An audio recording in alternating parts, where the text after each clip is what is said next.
Thank you, Carl. And what a shame we can't play music on Zoom anymore. And otherwise, we could have done a bit of a happy birthday or parabéns in Portuguese. It would have been cool in the gang. Celebrate good times. Just if you can imagine that earworming in your head now, that would be great. I think it would have to be Tina Turner, Simply the Best Today. Oh, yes. Very appropriate. Yep. Thumbs up. Jose Cruz, one of our guests this evening. Yep. Well said. So thank you, everyone. It's so great to see so many familiar names here in our Zoom room. There's some people have been with us for some time and some newbies that are regulars now for our Thursday night session. So thank you very much. We are streaming across to our YouTube loyal audience as well. So thank you, everybody, for joining us. Tonight, we do have a special with a couple of guests who have just landed here in Portugal to share their experiences and their adventures and their highs and lows for their move when moving here. I'll let Carl do the introductions there. But in the meantime, I just wanted to say happy birthday to Expats Portugal. We are now celebrating 18 years. So started back in 2005 as a community-based website, helping people move to Portugal and settle in here. So we're so proud of our history and very, very excited to see what's going to be happening next. So thank you, Jerry. Thank you, Carl, and the Expats team for making this this adventure an amazing journey for us all. So thank you. Happy birthday. Lovely. Well, thank you, Astrid, as well. Nice one. Thank you, Astrid. Greetings from sunny New Mexico from Dwight, a newbie Sid from the San Francisco Bay Area, and Paul Richards, Senora Carlos from the Algarve tonight with a happy birthday. Thank you very much for that. Jerry, how are you feeling this evening? Of course, next week you'll be defending Central Portugal, and of course you must be very proud of to be celebrating 18 years here. Yeah, not you personally, 18 years. No, wanting to know where to start with all of that.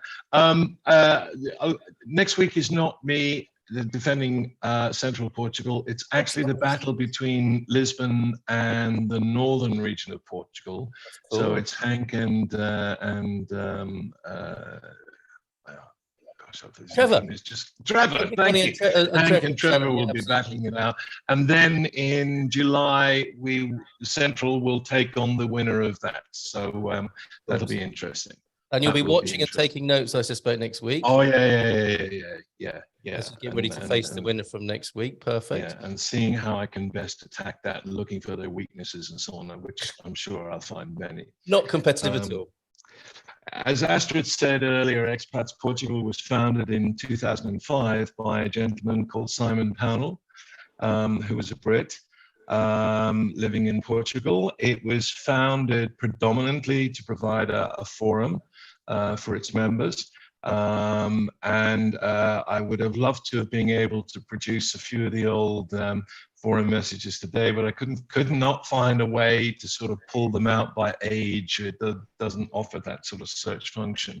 But I did look at some, and it's quite interesting to see the sort of debates that were going on. There's an amazing thread about loo roll paper that sort of got about 2,500 people sort of fired up at one point. But essentially, it was a forum, and essentially it was the kind of founding members, if you like, were mostly Brits who'd moved here in and around 2005 and onwards, and wanted information about where to buy the right loo paper or the right crosshead screwdriver or the best circulating giggler for a gumption valve and stuff like that. Yes, of course. Simon, sadly, Simon later got married to Emma, but then sadly Simon passed away, and his wife Emma took over the management of the site, but then she moved back home to Australia and put the business up for sale. I came along thinking this would be a nice little hobby business and we could have a little bit of fun with it. And that was my intention. So I bought it in 2019. I suddenly realized I needed to develop a website. I knew nothing about websites. The luck of the Irish, I found Astrid, and Astrid joined me as a business partner. And right through COVID, when we were all locked up, Astrid and I were working away like crazy, building a new site and building a new forum, which we launched in 2020. Is that right, Astrid? Yeah.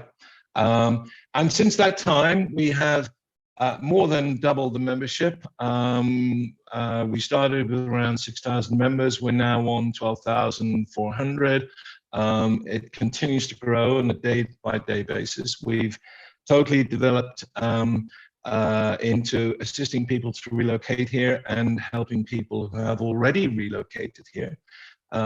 We've built up a wonderful team of people who help us out, including Anna, who's here tonight, possibly one or two others I can't see, as well as we have a small team of people working directly, and of course we have our dream team of experts, people we've chosen very carefully based on their reputation, based on their service levels, based on the fact that they're proper registered businesses, and lovely people to work with. And we work very closely with them. So all in all, we probably have about 20 people now involved in the organization, which is pretty good going over 2 years, and we're delighted about that. But we still maintain the traditions that the founder had about building a community of people, and we still believe passionately in that. And hopefully this type of webinar we're doing tonight sort of confirms that. And of course, the forum continues to be very active. Not much discussion about loop paper, lots of discussion about Seth, and where to live in Portugal is always a biggie, and you know, how to exchange a driving license is probably, that's been going since 2005, but lots more besides. So we're very pleased with the point that we're at today. I think at the beginning of this, when I realized that it would be more than just a hobby business, I felt very strongly that we could make Expats Portugal the go-to site for people looking to relocate here. And I believe we've achieved that now. And I like to think that our competitors keep looking at us and saying, oh God, now look what they've done. Now we have to catch up there. And now we've got loads of other stuff in the pipeline. We're struggling like crazy at the moment to launch some new software. We keep trying and it keeps sort of not quite working, but we're having another go early next week, I think, Astrid. And once we have that up and running properly, we'll be adding lots of new features and lots of new benefits for our members. So there we are. That's Expats Portugal in a nutshell. Brilliant, Jerry. Thank you for that. And it's nice to know that in the illustrious history of Expats Portugal, the great loo paper debate was settled once and for all by the sound of it. I didn't get that far in reading it. Right, okay. Roll on. Okay. Amazing. Let's all see José Cruz, Senor Cruz is with us, and Paul Medeiros. Before I come to our special guest tonight, who are going to talk about their journey coming to Portugal and sharing information about their experiences directly with you. So obviously we welcome questions from you.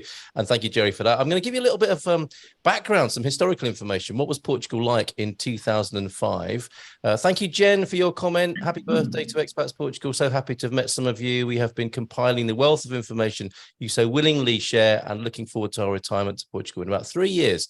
We'll be there for more visits before then. Thank you, Jen, for that. And any other way we may be helping people, and as Jerry said, you know, to stay ahead of in this business of bringing people to Portugal and growing our community, do let us know how we can help you as well in the chat. You know, what's missing from the ecosystem, if you like, and what can we provide for you.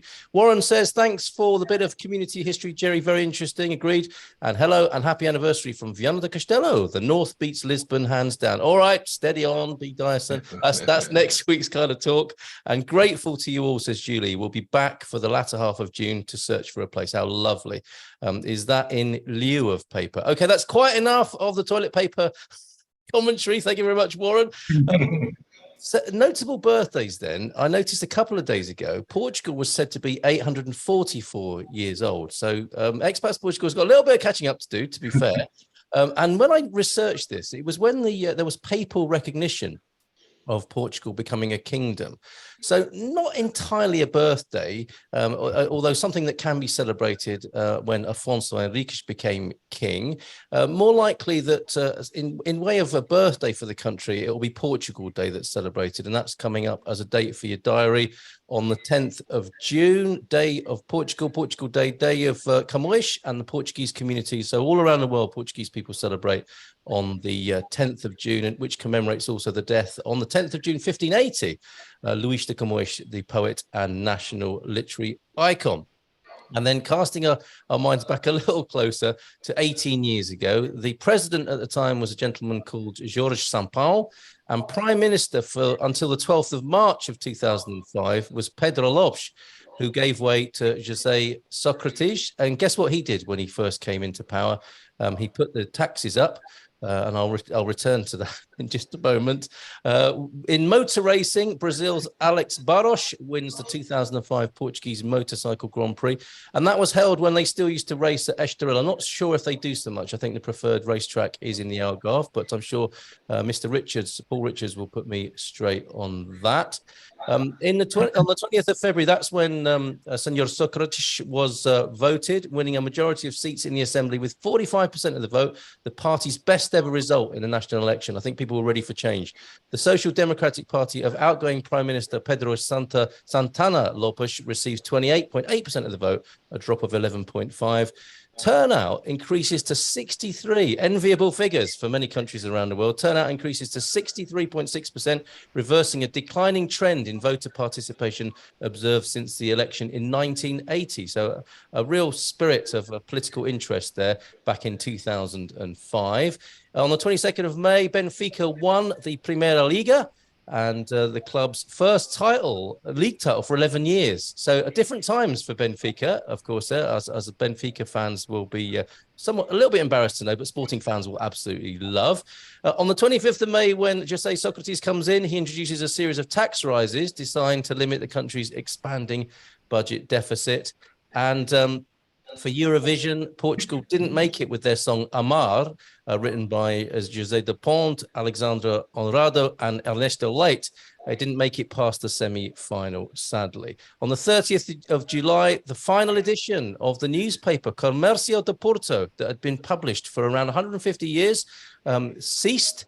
And there was a big wildfire, sadly, near Coimbra on the 20th of August, which destroyed nearly 16 square miles of forest and grassland, causing evacuations over there. You may recall in your part of the world, a solar eclipse, and on the 3rd of October, a solar eclipse visible over much of the country, the first seen over Portuguese skies in the 21st century. The phenomena experience varies across the country, with northern areas observing an annular eclipse and the rest of the nation as far south as Funchal witnessing a partial eclipse. And just coming up and finishing the year with José Berardo, quite an interesting character who finally agreed to display some of his incredible art collection in the Belém Cultural Centre, and that was agreed around Christmas time of 2005. He, of course, when he discovered that the Taliban were destroying Buddhas, in Baniyan, I believe, in 2001, he bought a massive range of Buddhist statues, which are now on display. I was there near Bombarral. Buddha Eden Garden is amazing. He's the man behind it, and he is, of course, behind the Aliança Underground Museum, which is a fabulous place to visit up there in Sangalhos in central Portugal. So that sets the scene. 2005, 18 years ago, when Expats Portugal began, and it's now time to welcome our guests for the evening, José Cruz and Paul Madeiros. If we could start with you, Paul, good evening to you. Tell us a little bit about yourself, if you will. Sure. Good evening, everyone. My name is Paul Madeiros. I was actually born and raised in Lisbon, moved to the US in 1981, and just recently retired with my wife. She's also Portuguese, born and raised in Lisbon as well. And we said, it's enough working. It's time to retire. Good for you. And where did you retire to? Where did you choose in Portugal, Paul? So we wanted to find something in an area in a small town called Fonte Telha. That's beach town. It's famous there, but for the prices you get very little. And we were very specific. We wanted a nice plot of land where we could cultivate a veggie garden, fruit trees, and also have a pool. So we extended our search and came out to Santarém district, to a small town called Marinhais. Fell in love with it. I was there in February by myself to scout properties. I think I looked at 12 properties in 4 days. Saw this one, fell in love with it. We bought it and finally moved in last Friday. Last Friday, congratulations! Excellent stuff. That's wonderful, and quite the transition from your original place that you desired. Fonte de Telha, of course, just below Costa da Caparica, south of Lisbon, right in Almada. Yes. Beautiful place, of course, but adjusted and now in Santarém, which I don't know about you, Paul, but it seems a little bit underrated in people's searches generally. What a beautiful part of the world it is. It is. I actually have a childhood friend that's very familiar with the area here, and he was ecstatic. And he said, "You guys are going to love it." And every time I drove up here to take care of paperwork, I just kept falling in love with it. Very traditional houses, lots of land. It's agricultural. You know, this area is known for agriculture. There's also a wine route about 10 minutes down my street. So we'll be doing that soon. Once we have furniture, we'll become adventurous. Come back from the wine route, and you'll need some furniture to sell. That sounds brilliant. That sounds really wonderful, and with some Portuguese roots, of course, there from you. Yep. Brilliant. All right, we'll come back to you in a little while. You would think, wouldn't you, that José Cruz had Portuguese roots as well, but no, he doesn't. Good evening to you, José. Thank you so much for being here. How are you tonight, and where are you? Good evening, and thank you for having me, and congratulations to Paul on your critical milestone of actually moving into your house. We haven't reached that yet, but we're hopeful soon. So similar to Paul's story, I made 4 trips to Portugal, 2 of them with my wife, looking at various areas around the country, and we fell in love with Ericeira. And when we came back intentionally, we spent a week in our top 3 spots: Porto, Coimbra, and Ericeira. And because my wife had already decided that was where we were going to move to, even though she hadn't set foot there yet, we spent 5 days there, and we had real estate agents in the morning and in the evening every day, taking us to homes all around the area. Unfortunately, the combination of homes that weren't quite right and homes that were as expensive as the homes we were living behind in Virginia forced us, similar to Paul, to expand our search. And one real estate agent suggested this house in Santa Cruz, which is about 33 minutes just north of Ericeira on the coast. And originally we obliged just to be courteous, but we were still hoping to find something in Ericeira. Lovely home, brand new. And then we got back home, and they kept sending us properties in and close to Ericeira, and nothing quite fit the bill.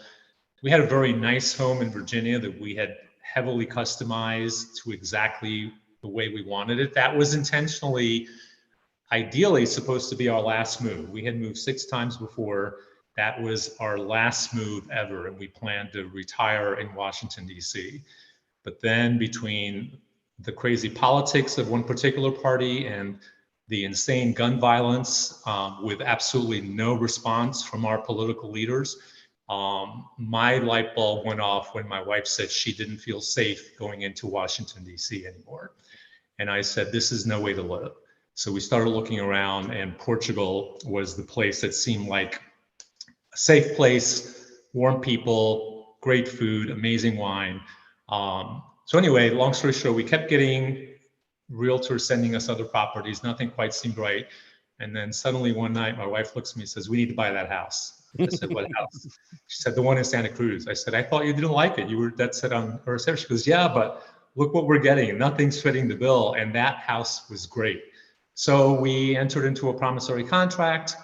We were supposed to close 150 days from that. That was in November. So close date was April 23rd. So we arrived a couple of weeks early on the 5th. We had arranged with the builder to be able to move in, because for folks that have not bought property in Portugal, if you buy a new home, the architect needs to submit the plans to City Hall, and they need to issue what I call an occupancy residency. And until you have that, you cannot legally purchase the property. And we have been made aware of that, and the builder had agreed that even if that's not in place, I'll let you move into the house and you can live there until we get the paperwork. Yes. Well, we had 2 dogs and ourselves that we had made all these plans and airline reservations for. And 5 days before, we got a call from our real estate agent letting us know that the builder had changed his mind. And while he would allow us to bring things in and move our furniture in, he did not want us to live there because he was concerned we might become squatters and not pay the rest of the price of the house. Yeah. And he didn't want that. Needless to say, that wasn't the news we were expecting. Sure. And it created a rather chaotic 2 to 3 days for us. But the glass half full is that one of our real estate agents had an uncle in Sarah who had a house he was preparing to be an Airbnb. He had not rented it yet, so he offered us his house at a reasonable price until we could move into here.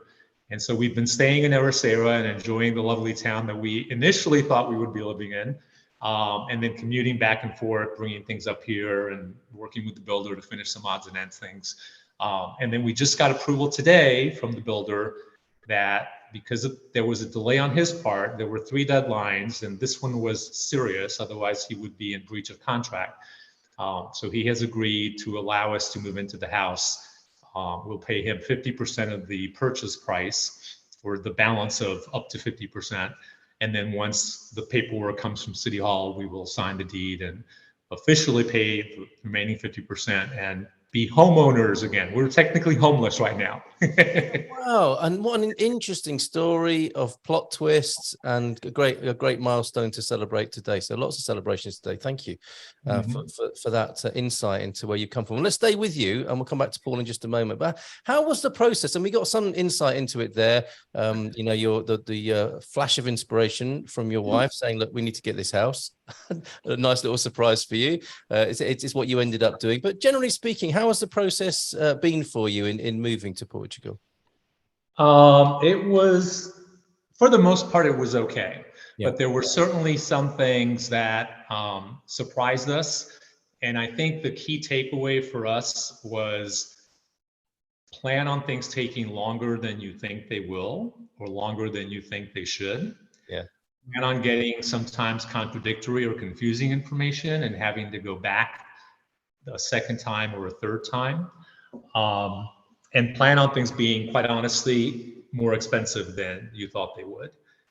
Everything from the house to the move to shipping our dogs over. That was my first heart attack, was paying $7,000 to ship 2 dogs from Virginia to Lisbon.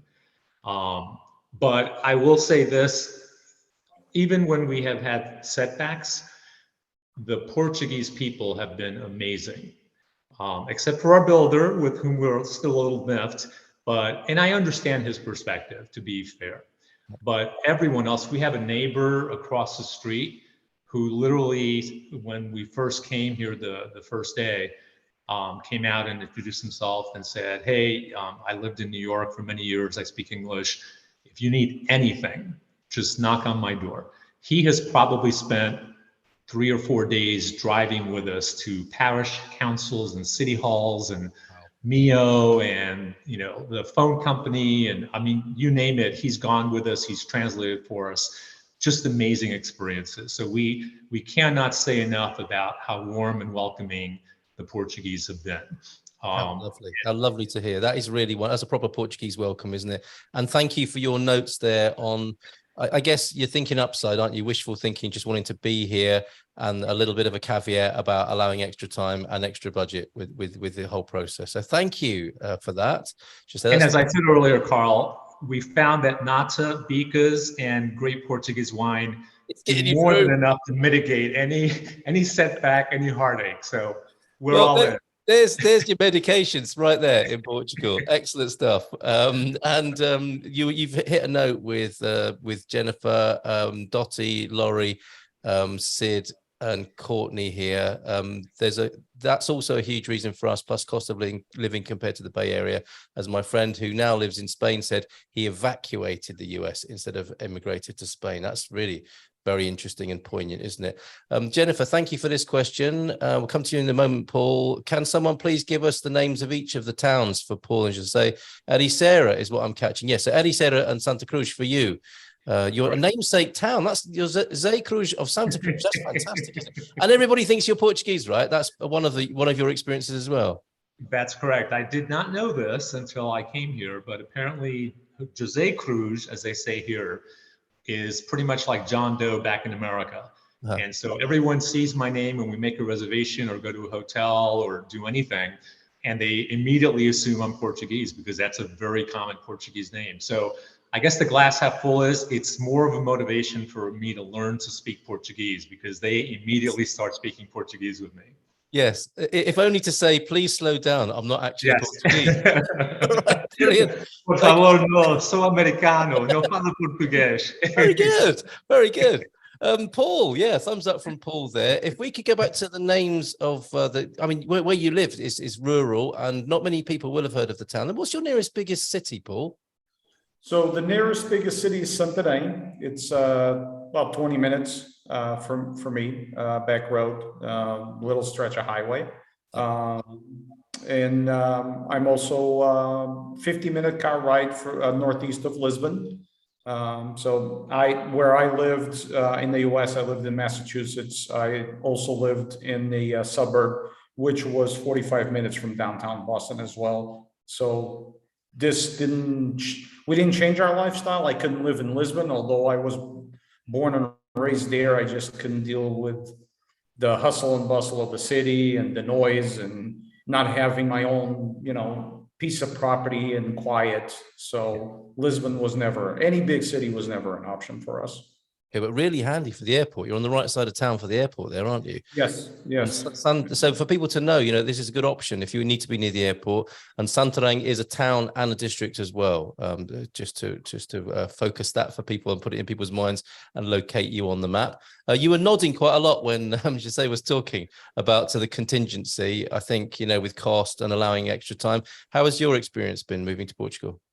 So I will share the negative part of the experience and then the positive part. So the negative part for us, which really got under my skin, because I've been a program manager most of my career, managed multi-million-dollar projects. And the company that we finally decided to go with, because they were local to manage the move, it was a complete nightmare. Things were beyond delayed, like Jose mentioned. They left our house on March 10th, told us that within 2 weeks, everything would be on the ship to Portugal. Didn't get into a ship until 7 weeks later.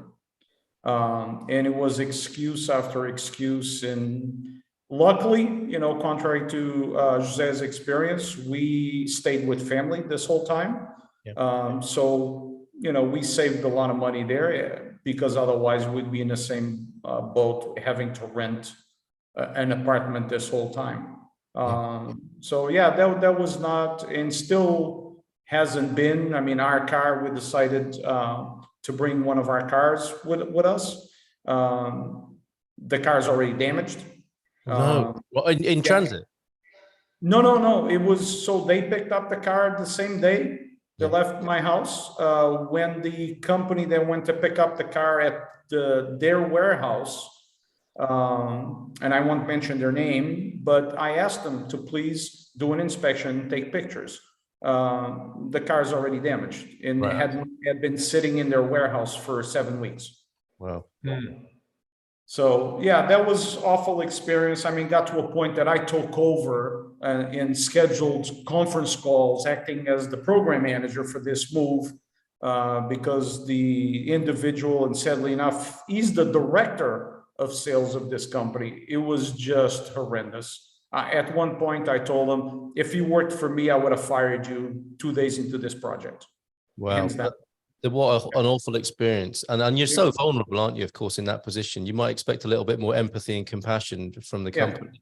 That's all your stuff, isn't it? Headed from one home to another. A very vulnerable. Yes, everything. Yeah. I mean, we just moved here last week.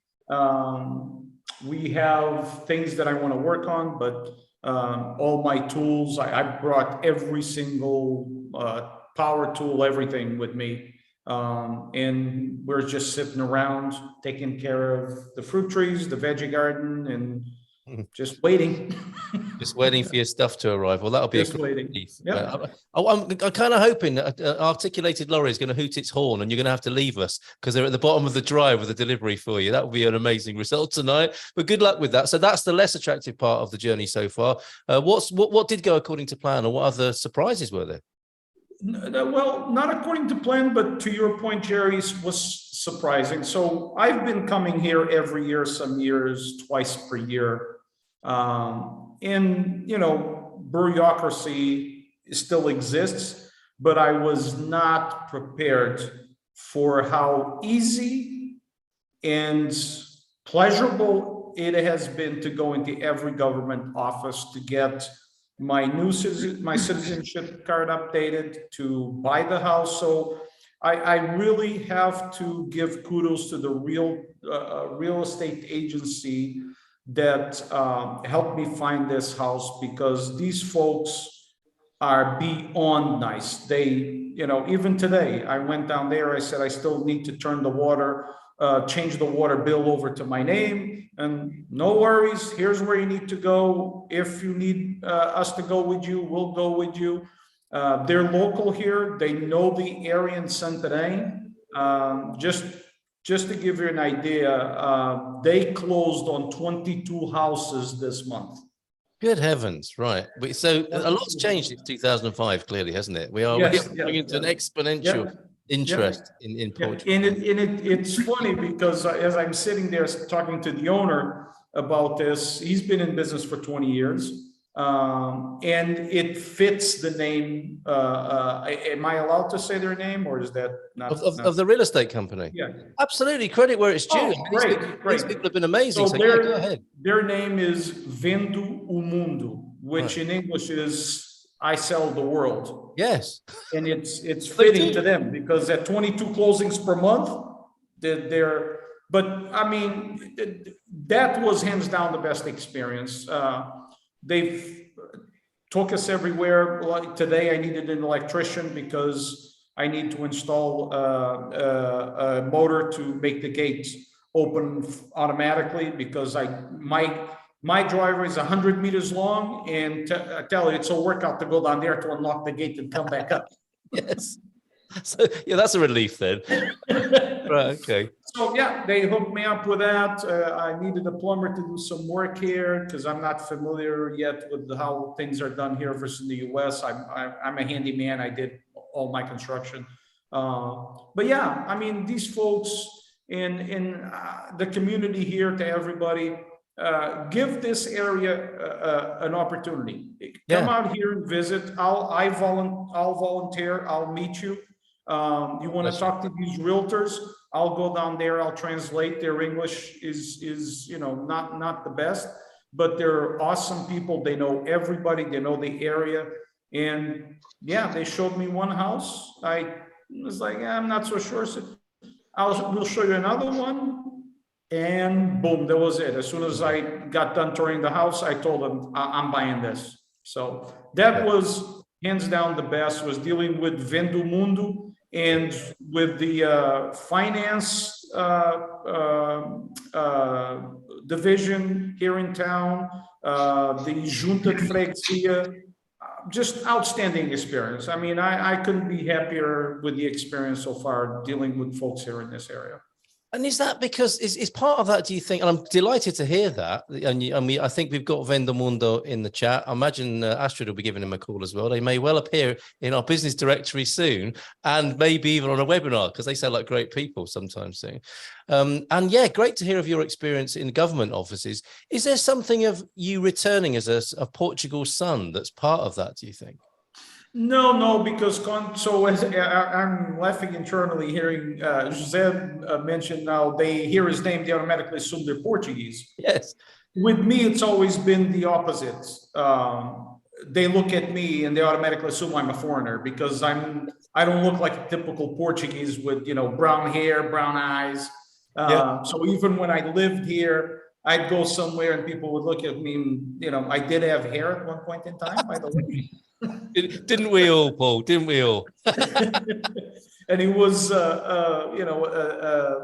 medium blonde. So yeah, medium blonde hair, blue eyes, and like, no, he's not Portuguese. So yeah, we walk around town and, people look at us and they're not sure if, and then when we walk into a cafe, say, bom dia, boa tarde, they go, oh, they're like, you can see the look in their eyes, like, oh, okay, they're Guys, Portuguese. They speak But Portuguese. you and Jose need to make a TV show where the pair of you go out and confuse people.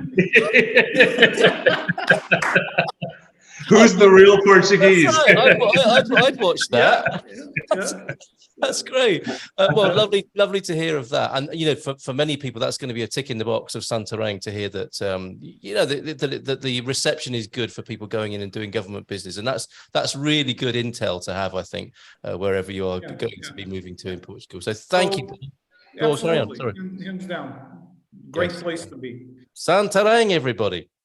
Excellent stuff. Well, let's go back to, as you say, you've been talking about the natas, the bicas, and Portuguese wine. What else can you commend?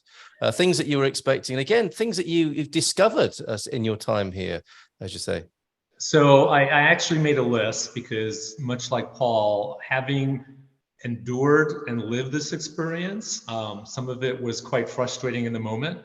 My intent is to try to make this easier for anyone also thinking of making a move like this, because it's a huge transition, particularly for someone that does not speak the language, because literally there have been moments that have been so frustrating because I just couldn't express myself, even basic sentences. But I'm going to look over to my iPad screen, so I'm not ignoring you, but I wanted to make sure I didn't leave anything out. So the positive things, my wife Christiana is a German citizen. So our neighbor, again, took us to the parish council in Dos Cunhados, and probably to Torres Vedras first, in the Câmara Municipal, and in about 15 minutes with her passport and our promissory contract that had the address on it. And I love how you ask if someone fala você inglês, just a little, and then they go on to speak fluently in many cases. Yes. But in about 15 minutes and for 22 euro, she got her EU citizen or residency certificate, which then allowed us to do a whole bunch of other things. So she also has her, and back to that, I will echo Paul's comment. Every time we've had an interaction, be it at a Câmara Municipal or City Hall or whatever, the health department, everyone has been incredibly helpful and incredibly patient with us. And that certainly would not be the case in a lot of places back in Virginia. So we have her Portuguese national health card, which she was able to get because she got the EU certificate of residence. Yep. We bought a car. Now that was an experience and a shock. I could not believe how expensive cars are here in Portugal. We bought a used car, and it was more expensive than any new car we had ever bought in the United States. And it's a small car, but we got a hybrid because with the price of gas, we had a hybrid before we left Virginia, and we wanted to keep that status of a car.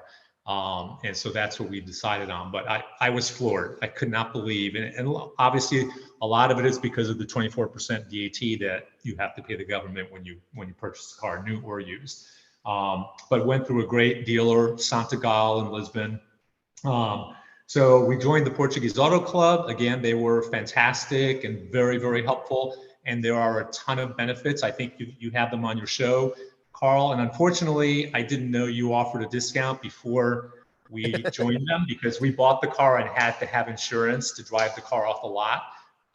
So we got them. We got our car insurance through the Portuguese Auto Club. We also got them to help us get our Via Verde card. So we have our Via Verde transponder on there. We enrolled in Serenity, taking advantage of the Expats Portugal discount. and have been working with Sophia, who's been wonderful. And I got to meet her, I think last week when I went to their office in Lisbon. Earlier this week, we got word that we had been accepted for health insurance with Aziza, and Sophia from Serenity introduced us to Anna at Wiz, because the healthcare environment, and I was in healthcare technology in America, and I have 2 of our children are doctors in America, and I thought the American healthcare system was confusing, but for expats in Portugal, my goodness, you go to the supermarket and you can get a health plan, and you go to the electric company and you can get a health plan, and the Portuguese Auto Club has a health plan. I'm like, what is this? So it was very helpful to work with Sophia and have her explain to us what these things really are. And also interesting, if you're a particular age, which we are, and you probably know this, Carl, you know, some health plans will not insure you if you're above 65 or 70. Right. And so that becomes an interesting factor. The other thing that was really important for us is I'm still employed through the 31st of May with my employer back in the States, Gartner. And so I have health insurance. So it was very important for this particular insurer that I be able to document that my wife and I still have current health insurance coverage. Otherwise, we would have to wait a year to be covered, even though we were paying premiums. And they're the only ones to do that, a transition of health insurance. And so I was able to get a letter from my HR department at Gartner confirming that we had health insurance. They were rather specific. They wanted the insurance, the name of the insurance carrier, your ID number with that insurance plan, and how long you had been insured. And in my case, it was 11 years, so that was fine. But that was an interesting process. But again, Serenity made it really, really fun. Well, fun may not be the right word. Serenity made it much more helpful. Yes. That's their plan next year to actually take it into the fun level. Yeah. And initially, when we started this process, because we were looking at an April close date and we were starting to run out of time, we contracted with a lawyer in Lisbon, and that was a nightmare. She charged us $600 each, my wife and I, just to get a NIF number for us. And I knew that was expensive, but we were in a rush because we needed to get things done. Yes. And then it was just a catastrophe. Everything was wrong or delayed or not responsive. So when we moved here, our neighbor was chatting with us and had the same reaction you just did when we told him that. And he goes, there's a lady here who handles all of us on this street. I'm going to introduce you to her. And she is a private lawyer in Dos Cunhados, as a matter of fact. She and her husband both. And so we've met with them. We canceled the remaining contract with the lawyers in Lisbon and are now working with this husband and wife who have been fantastic. Wonderful. Extremely responsive, very, very fair in their prices. We have also, again, working through Expats Portugal, engaged with Ricardo as our Portuguese tax advisor and have had a good conversation with him initially. And now he's just waiting for us to give him next steps.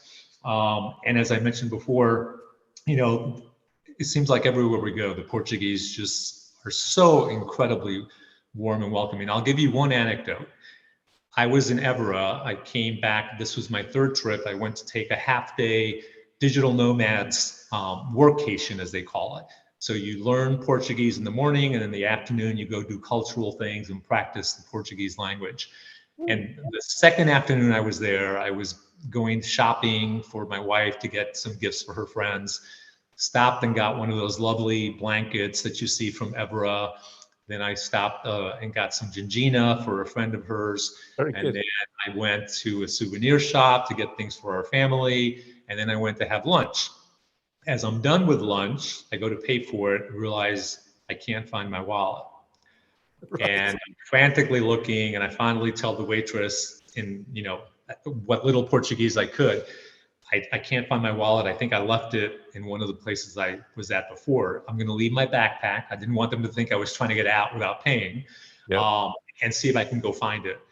Go to the first store, it wasn't there. Go to the second store, it wasn't there. Go to the last store, which was where I had bought a bottle of gingina. And the lady that had sold it to me was no longer there. It was a gentleman. but he spoke great English. I explained to him what had happened. He calls her, and they're on the phone, and I see him looking on the floor and around the back, and he goes, "I'm really sorry. She didn't find anything, and I don't see anything on the floor." He goes, "But hold on 1 second." He goes in the back, comes out with a key. He goes, "Follow me." I said, "Where are we going?" He goes, "We're going to go find Kamala." He closed his wine shop and went to those 2 other stores and then back to the restaurant with me to make sure I found my wallet, which I did. Wow. But he closed his wine shop for probably 25 minutes just to help me out. Perfect stranger.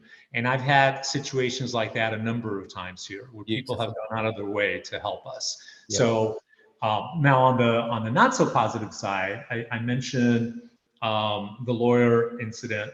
She also introduced us to someone at Millennium Bank to get our Portuguese bank account, because to buy the house, you have to have a check from a Portuguese bank.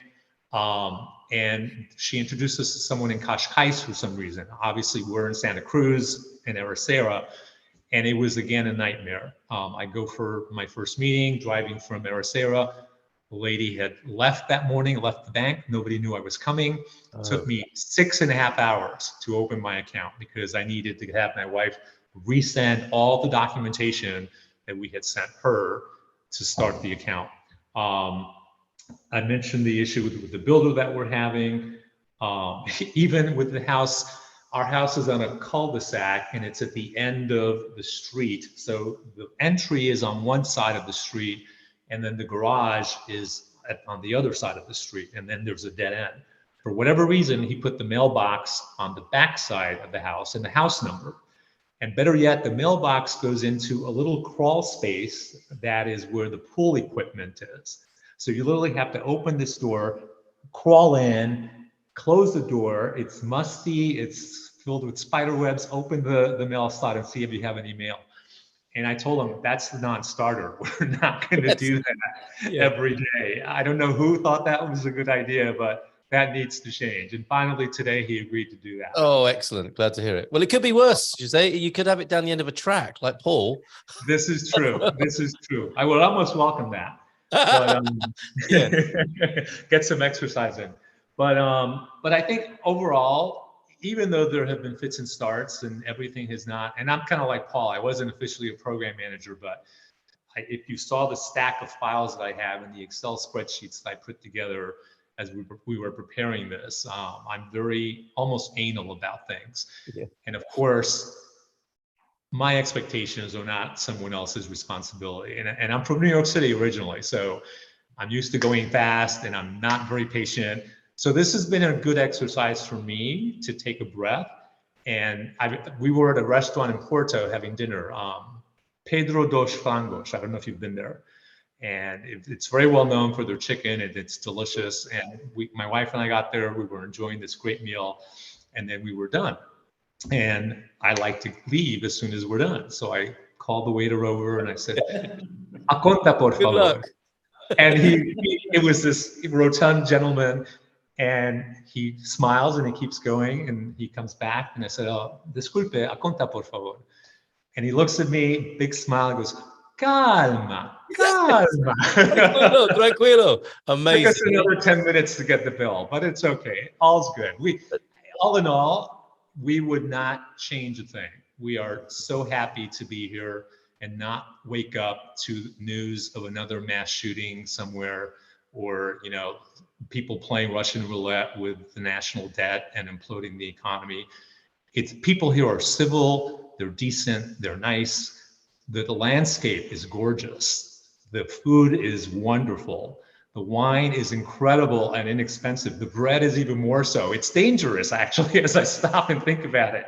Luckily, there's a path that goes from our house here straight down to Santa Cruz, right along the ocean, and it's almost 3 miles there and back, which is exactly what I run. So once we finally move, that's what I'm going to be doing every day, because that will allow me to keep eating pastéis de nata and drinking Portuguese wine. Very good. Very good strategy. I like that. Thank you so much. Come back to you for a final question in just a moment, which is basically, you know, what is your number one piece of advice for people setting out on the process?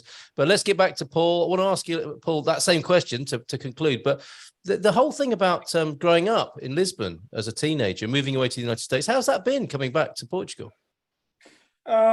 So I know it might be different for other folks that are immigrants, but I didn't want to move to the US. You know, I had to go, you know, I had no choice. As a My kid. parents said, we're moving, and, you know, off I went. I never fit in. I really never fit in. I mean, the US was great, you know, gave me a great life. I, you know, raised my family. I got married here in Portugal, came back, met my wife. 2 weeks later, proposed, we got married, moved to the US again, and raised 3 kids. We had a, you know, was a struggle in the beginning, but we had a nice life, especially, you know, our last 15 years. And but my heart was never in the US. My heart was always here. Every time we came here on vacation, I'd go back, and, you know, I was depressed for a few weeks. Oh, wow. But, you know, moving back wasn't something we actually planned until about 2 years ago. We made the decision that we were going to retire when I'm 62, which will be in 2.5 years. But my wife has health issues, and we were in Madeira last year in the summer for the first time, and I almost lost her there. So we came back. I put in my papers for retirement because I have a private pension, and it came in. Everything was approved in February, and boom, I started the clock, contacting moving companies, hired the same realtor that helped us sell our first house and buy the second house. And yeah, in the space of 8 weeks, we sold our house, packed everything up, and moved over here. Amazing. It yeah, just feels so- like, yeah, putting well-being and life and love first, and here you are. Yeah. I couldn't deal with it. A very stressful job that she had, and it was seriously taking a toll on her health. So she's been here. She's relaxed. You know, easy. You know, has time to go for walks. And to me, that's all that matters. And to José's point, I have grandkids. We have 3 grandkids, and it scares me to death to think that because they're 8 and 6, that their school could be the next school. And it's to the point that my youngest daughter finally convinced her husband, he's American born, to move here. So they're planning on being here in 2 years. Because to José's point, you don't know when the next, and people here don't understand that. People here fundamentally, we are asked all the time, once they hear my wife and I speak English, because we default to English all the time. They asked us, we can understand that. It's beyond comprehension, beyond, and yeah, I couldn't live in the US anymore. I mean, this was sort of a blessing, so to speak. And I know that sounds awful, instead of waiting until 62.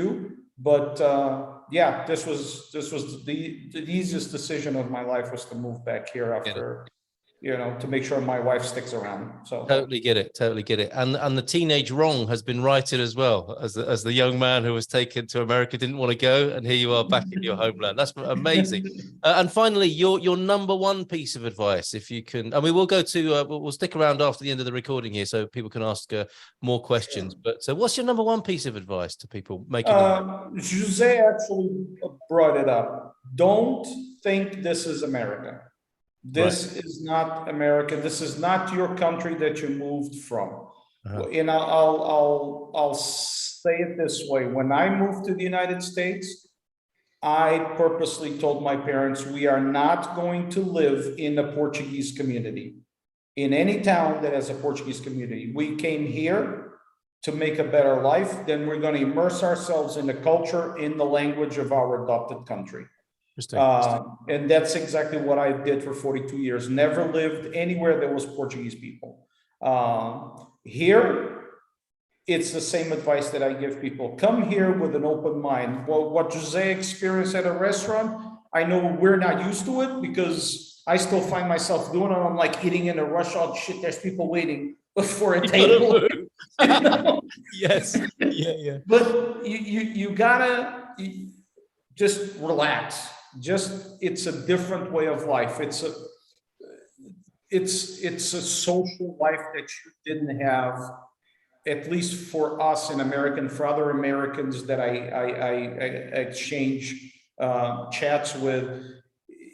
It's not the hustle and bustle of getting up, going to work, 3-hour commutes, coming back home, eating, going to bed, rinse, repeat. Here, relax. You go out at 9 o'clock at night, have dinner, which, you know, it's incomprehensible to have dinner at 9 o'clock, at least in the part of the US that I live. 6 o'clock, everybody's having dinner. So, piece of advice, immerse yourself in the country. People are friendly. People go out of their way to help you. Enjoy the wine. There's outstanding wine here. The food is great.